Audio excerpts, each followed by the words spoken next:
Thank you so much. I just love that we care so much more about dogs' lives than we do actual lives, but I'm going to continue on. I want to make sure that I enter this UC, which is one of the reasons that we are a bit skeptical of any immigration, quote unquote, enforcement laws that y'all are trying to pass. This UC is from The Guardian. It says, immigrants with no criminal record now largest group in ICE detention. You know, I listened to Mr. Van Drew. Without objection. Thank you so much. I listened to Mr. Van Drew, who I do respect, and he went on and on and on about how this is about the bad guys. And I will be honest with you and tell you that when it came down to the election, there were a lot of people who really believed that the Republicans and the president were all about getting the bad guys out. People truly believed your words, but your actions are not matching up, because I've got the receipts showing that they are not matching up. And so call us a little paranoid in believing that the hypocrisy may continue to come from across the aisle. Speaking of hypocrisy, I do want to point out, since we're talking about Jeffrey Epstein, because we couldn't talk about Epstein before. If y'all recall, we were gone for about 2 months because we couldn't talk about Jeffrey Epstein.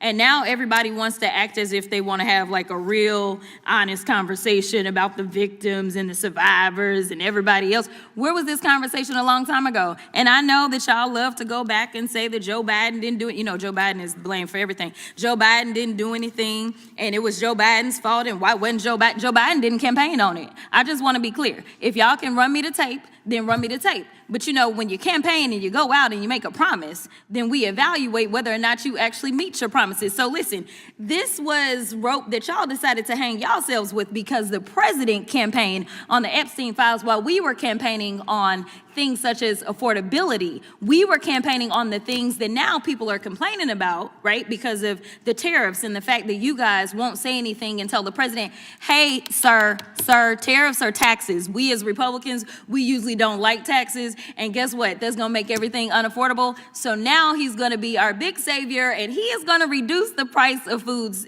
because he is the guy that actually increased the price of foods. So listen, if you can have this honest conversation about Epstein now, let's just go ahead with this lame duck president and be honest about everything that the American people care about. They care about affordability.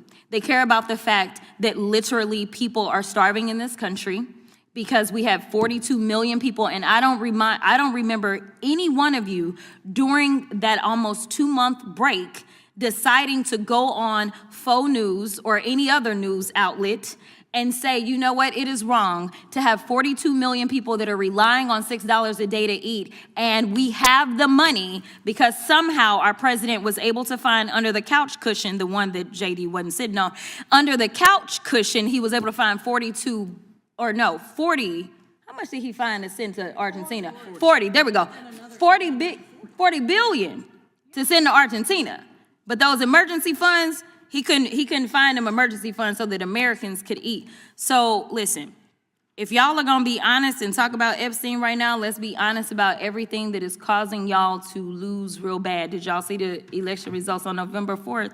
It didn't go very well. So let's just start having honest conversations so that hopefully some of y'all in some of these tight seats, maybe y'all can get reelected and we can just work together.